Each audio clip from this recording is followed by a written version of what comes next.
Hello viewers, welcome to my channel UB Story and Poetry and welcome to my program গল্প দিদার আসর। গল্প দিদার আসরে আপনারা শুনছেন আত্মজীবনীমূলক অনুষ্ঠান গৌরাঙ্গ সেন শর্মার সাথে কিছুক্ষণ। আজ নবম পর্বের শেষ অংশ। উদ্বাস্তু হিসেবে গৌরাঙ্গ সেন শর্মা তার পরিবার সহ যে বাসায় এসে উঠল কলকাতায়, তা কপর্দক শূন্য মানুষের মাথা গোঁজার সামান্য ঠাঁই মাত্র। নানান জেলার নানান ভাষা, প্রত্যহ সকাল সন্ধে সেই ভাষাতেই রাগ, দুঃখ, অপমান সশব্দ প্রতিফলন হচ্ছে তারই। এক একটি ঘরে বহু মানুষের ভিড়। এরকম অনেকগুলি ঘর নিয়ে একটি বাড়ি, অনেকগুলি বাড়ি নিয়ে এক একটি কল, কলে কিছুক্ষণের জন্য সরকারি জল, সেই জল কল নিয়ে অবশ্যম্ভাবী নিত্য কলহ। এক ফালি জায়গা ভাগাভাগি করে নিতে পারিবারিক সম্পর্কে চির, জন্ম মৃত্যু, রোগ শোক, সুখ দুঃখ, আনন্দ, কলহ, সহানুভূতি, ঈর্ষা সবেরই পাশাপাশি ঘেঁষাঘেঁষি বাস। স্যাঁতস্যাঁতে নোংরা, চূড়ান্ত অস্বাস্থ্যকর পারিপার্শ্বিকতায় উঠোনে এক ফালি রোদ, সেই রোদ নিয়েও কাড়াকাড়ি। এদিকে প্রায় কারোরই হাঁড়িতে ভাত নেই। আজ উনুন জ্বলে তো কাল জ্বলে না। এর ফাঁকে আবার সুযোগ সন্ধানী মানুষের ভিড়। অভাবের তাড়নায় জীবন রক্ষাই দায়, আত্মসম্মান যেন পথের ধুলো। খাদ্যের অভাবে, উপযুক্ত চিকিৎসার অভাবে অল্প কিছুদিনের মধ্যেই গৌরের বাবা পড়লেন কঠিন অসুখে। প্রথম দিকে গৌর তাকে ধরে ধরে রিকশা করে কোনো রকমে অফিস নিয়ে যাবার চেষ্টা করত, কিন্তু কিছুদিনের মধ্যেই বাড়ির থেকে বেরোনো সম্পূর্ণ বন্ধ হলো বাবার। শুরু হলো বিনা মাইনের ছুটি। চিকিৎসা তো দূরের কথা, সবার মুখে অন্ন জোগানো দায় হলো। ভাই বোনেদের নাম কাটা গেল স্কুল থেকে, অথচ সবাই পড়াশোনায় ভালো। একটু সুযোগ পেলেই ভালো রেজাল্ট করার মতো ক্ষমতা রাখে। গৌর সবার বড় ভাই। বাবার জন্য, ভাই বোনেদের জন্য সে কিছুই করতে পারছে না ভেবে নিজেকে চূড়ান্ত অপরাধী ভেবে হীনমন্যতায় ভোগে। মনের মধ্যে উৎকণ্ঠা। অভাবের তাড়নায় ওরা যেন কেউ ভুল পথে পা না বাড়ায়।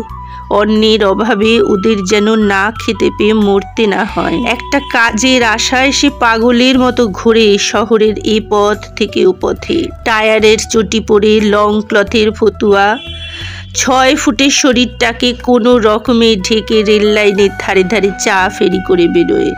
তার থেকে যা পায় তাই বাঁচিয়ে চাকরির দরখাস্ত করে। বেলেঘাটা থেকে ডালহৌসি, এমপ্লয়মেন্ট এক্সচেঞ্জ রোজ যায় পায়ে হেঁটে, কিন্তু যোগ্যতার অভাবে কোথাও কোনো কাজ নেই।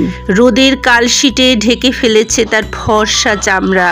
যৌবন প্রবেশের অনুমতি পায়নি। সে অবকাশ তার কোথায়? বিনা পথ্যে, বিনা চিকিৎসায় গৌরের বাবার বাঁচার আশা ক্রমশ ক্ষীণতর হয়ে এলো। এমন সময় এক সুযোগ সন্ধানী, এক অর্থ পিশাচ বন্ধুর রূপ ধরে এলেন বাবার কাছে। অনেকগুলি টাকার বিনিময়ে গৌরকে সে নামী কোম্পানিতে চাকরি পাইয়ে দেবে এমন আশ্বাস দিতে লাগলেন বাবাকে। তার কথার চাতুরিতে আশ্বাস যখন বিশ্বাসে পরিণত হলো, তখন বাবা সংসারকে নিঃস্ব করে সব সম্বলটুকু দিয়ে দিলেন তার হাতে। অতি চেনা গল্পের মতো চিরপরিচিত এই চরিত্রগুলি ইতিহাসের পাতায় তাদের বিশ্বাসঘাতকতার চিত্র রেখে গেছে বারবার। তার ব্যতিক্রম হলো না এবারও। গৌরের চাকরি তো হলোই না, সংসার চরম অভাব অনটনের মধ্যে পতিত হলো। প্রত্যেকের মনের ভিতরের দানা বাঁধা ক্ষোভ বাড়তে লাগলো ক্রমশ। মতান্তর থেকে মনান্তরের পর্যায়ে উপনীত হলো। অতি সামান্য বিষয়কে কেন্দ্র করে ভাই বোনেদের মধ্যে, মা বাবার মধ্যে মানসিক ওঠাপড়ার তুফান চলল। পরিস্থিতির সেই ভয়ানক কষাঘাতে ছিন্ন ভিন্ন হলো গৌরের অন্তর। সে সবার বড় ভাই, তার অক্ষমতাই আজকের এই দিনের মুখোমুখি দাঁড় করিয়েছে তাদের পরিবারকে। রোজকার মতো উঠোনের ধোঁয়া জর্জরিত একটা সকাল। একফালি বারান্দায় বসেছিল গৌর বেড়ার খুঁটিটার গায়ে ঠেস দিয়ে। পাশের বাড়ির ছেলেটি এসে জানিয়ে গেল কে একজন অচেনা মানুষ বাবার নাম করছে। অভুক্ত পা দুটি ঘষতে ঘষতে নিয়ে এলো বড় রাস্তায়। দেখে বাবার অফিসের বড়বাবু এসেছেন বাবাকে দেখতে। ছেঁড়া বেতের নড়বড়ে চেয়ারটায় বাবার পাশে বসে বুদ্ধিমান বড়বাবু মনের চোখে খুব সহজেই পড়ে নিলেন বাবার মনের অবস্থা। ইশারায় গৌরকে কাছে ডাকলেন তিনি। তার হাতটা ধরে জিজ্ঞাসা করলেন, কিভাবে চলছে তোমাদের সংসার? মাথা নিচু করে দাঁড়িয়ে রইল গৌর। দু চোখ বেয়ে জল পড়ছে। বড়বাবু তার অভিজ্ঞ চোখে সবই বুঝতে পারলেন। কোন দূরের মানুষ যেন এলো কাছে, তিমির আড়ালে নীরবে দাঁড়িয়ে আছে। মনে হয় তার চরণের ধ্বনি জানি, হার মানি তার অজানা জনের সাজে।